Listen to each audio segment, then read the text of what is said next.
Hello दोस्तों, भारत के सामने युद्ध दरवाजे पे खड़ा है जो कभी भी स्टार्ट हो सकता है। ये एक ऐसा युद्ध है जिसको भारत काफी लंबे अरसे से टालने की कोशिश कर रहा था, क्योंकि भारत ग्रो करना चाहता था, आगे बढ़ना चाहता था। और जब भी युद्ध होता है वो आपको तबाही के अलावा और कुछ नहीं देता, और ये बात भारत बहुत अच्छे से जानता है। जब कोई कंट्री आपके पास कोई ऑप्शन न छोड़े, आपकी कंट्री पे बार बार आतंकी हमले करवाएं, आपके निहत्थे नागरिकों को चुन चुन के मारें, उनका धन पूछ के मारना स्टार्ट कर दें, तो आपके पास कोई विकल्प नहीं होता। एकमात्र यही रास्ता होता है, आप अपने दुश्मन को उनके घर में घुस के मारे। और यही बात धर्म भी कहता है। इसलिए ही हमारे सभी देवी देवताओं के हाथ में हथियार होते हैं, क्योंकि पीस कभी भी आपकी झोली में ऐसे ही नहीं आता। उसके लिए खून बहाना पड़ता है, बलिदान देना पड़ता है, दुश्मन को उसकी औकात बतानी पड़ती है। इसलिए ही ना चाहते हुए भी भारत ने पिछले कुछ दिनों में पाकिस्तान पे अच्छे खासे अटैक किए हैं। वहाँ पल रहे आतंकवादियों को चुन चुन के मारा है। और याद रहे, इंडियन आर्मी ने आतंकियों को मारा है, पाकिस्तान के नागरिक या मिलिट्री को कुछ नहीं कहा। बट फिर भी पाकिस्तान ने भारत पर अटैक कर दिया, जिससे ये पता चलता है पाकिस्तान एक्चुअल में आतंकवादियों को पनाह दे रहा था, क्योंकि अपने लोगों की तरफ देखता तो देश को आगे बढ़ाने की ओर लेके जाता, ना कि भारत से जंग करने की कोशिश करता।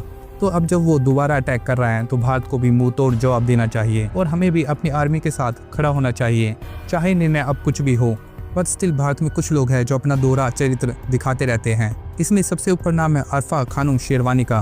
पहलगाम में अटैक के बाद ये कहती है, हमला पाकिस्तान ने किया, पाकिस्तान पे हमला कीजिए, आतंकवाद को नेस्तनाबूद कर दीजिए, अपने ही देश के मुस्लिम से झगड़ा क्यों कर रहे हो। ये ट्वीट जब आया है पहलगाम में इतने बड़े हमले के बाद भी, जहाँ धर्म पूछ के मारा गया था, भारत में एक जगह भी दंगे नहीं हुए, सब शांत रहा। कुछ जगह इंसिडेंट होते हैं, बट वो हर बार होते हैं।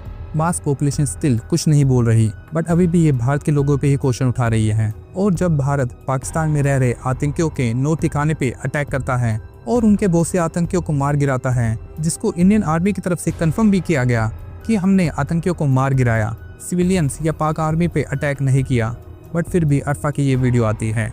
सिद्धार्थ ने भी कहा कि हम खून खराबा नहीं चाहते, हम ये भी नहीं चाहते कि वहां से आतंकवाद हो, हम ये भी नहीं चाहते कि दोनों देशों के बीच युद्ध हो और जो मासूम नागरिक हैं वो मारे जाए। पाकिस्तान कह रहा है कि कई उसके नागरिक मारे गए हैं, उसमें जाहिर है कोई आतंकवादी नहीं है। सिद्धार्थ, सबसे बड़ी बात तो यही है कि उनमें अभी तक कोई आतंकवादी नहीं मारा गया।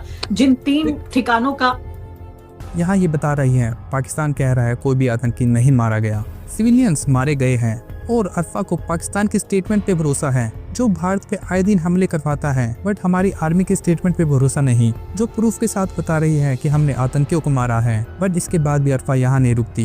पाकिस्तान में आतंकियों को मारने के बाद पाकिस्तान भारत पे अटैक कर देता है, और वो भी सिविलियंस पे अटैक करता है, जिसके बाद ना चाहते हुए भी इंडियन आर्मी मुंह तोड़ जवाब देती है, उसके सारे हमले रास्ते में ही रोक देती है, जिसके बाद ही पाकिस्तान बैकफुट पे आता है। बट ये सब देख के अरफा फिर ट्वीट करती है और कहती है, शांति देशभक्ति है, युद्ध विनाश है, सीमाएं खून नहीं बहाती, लोग बहाते हैं, युद्ध बंद करो, अब तनाव कम करो।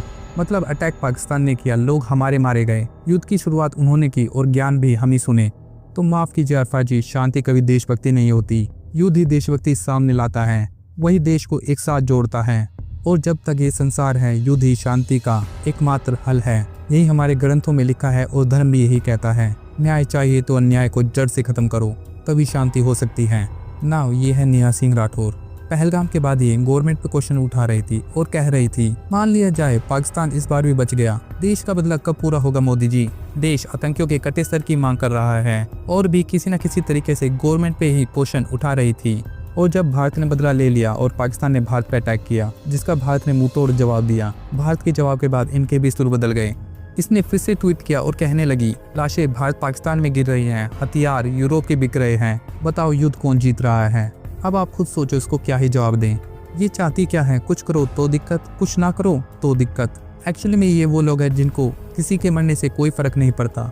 ये सभी एक हेट का प्रोपेगेंडा चलाते हैं जो गवर्नमेंट से है। कुछ भी हो, हमला हो, गवर्नमेंट क्या कर रही है, गवर्नमेंट बदला ले, बदला क्यों ले रहे हो, मरता तो इंसान ही है, फायदा दूसरों को होता है, ब्ला ब्ला। अब आप सोच रहे होंगे ये ऐसा क्यों करते हैं, क्योंकि इन्होंने अपनी एक फैन फॉलोइंग बना रखी है जो मोदी या बीजेपी को हेट करती है, और उनको ही खुश करने के लिए ये ऐसी बातें करती है। इन्हें कोई मतलब नहीं कोई मरे या जिए, इनको बस पैसों से मतलब है, और इसी पैसों की भूख के चलते गवर्नमेंट कुछ भी करे, अच्छा या बुरा, ये बस उसके बारे में बुरा ही बोलेंगे, क्योंकि इनके सब्सक्राइबर यही सुनना चाहते हैं, और उनको खुश करने के लिए किसी भी हद तक जा सकते हैं। इसलिए ये हर मोड़ पे अपना स्टांस चेंज कर लेते हैं। जिससे इनको फ़ायदा हो, चाहे उससे देश को ही नुकसान क्यों ना हो रहा हो। और यही वो रीज़न है जहाँ ये एंटी बीजेपी या एंटी मोदी के चलते एंटी इंडिया हो जाते हैं, जिसका शायद इन्हें खुद भी पता ना हो और शायद पता भी हो। आपका क्या कहना है? आपको क्या लगता है? क्या ये मोदी या गवर्नमेंट से हेट है या जस्ट पैसों की भूख? कमेंट में जवाब दें। जय हिंद।